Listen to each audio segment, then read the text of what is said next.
Poštovana braćo i sestre, dragi prijatelji, uvažena porodice Rajković i Jasanović, hvala vam što ste nas danas okupili da zajedno proslavimo krštenje našeg malog Strahinje. Hvala vam, imam posebnu čast da danas u ime svoje i u ime svoje porodice održim jednu zdravicu za malog Strahinju za krštenje. Dakle, zdravica kaže ovako: evo mene danas kraj Plavskog jezera, da održim ovu zdravicu bila mi je želja. Kraj planine Visitor najljepši san se sniva, ostaće zapisano, desilo se 23. aprila.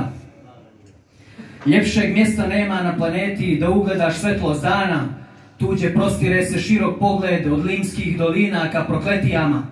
Odatle se vidi lovčen i sve ljepote Mediterana, tu počinje priča ova, akteri su Blagoje i Andrijana. Kroz zajednički život s pažnjom posmatrate svoga sina, ime dadoste mu ko poepskome junaku Strahinja, da ga sreća svuda prati i srećno mu bilo kumstvo i krštenje, to su iskrene moje želje i srećno vam bilo veselje.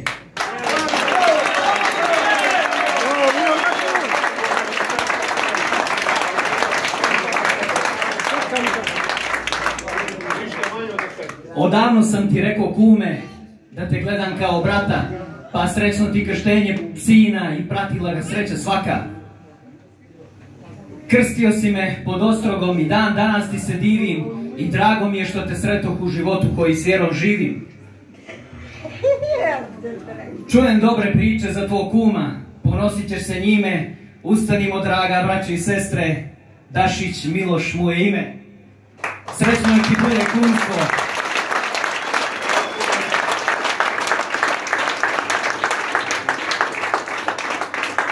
Srećno nek ti bude kumstvo, Strahinju da učiš vrijednosti prave i da sa njim prođeš preko Lima sve do Dunava i Save. Da ga učiš kako brati maline i borovnice, da se sa njim Brezojevice ponose i da uvijek posjećuje manastir Svetog Trojice.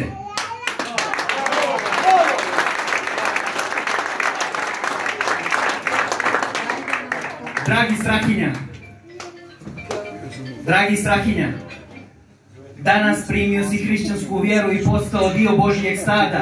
Čestitost i hrabrost neka bude Božji blagoslov što tobom vlada. Dušo čista, nevina i draga, Bog neka ti podari najvrednija blaga. Ljubav, čast, zdravlje, sreću i poštenje, živ mi bio i radostan i srećno ti bilo krštenje. Živjeli!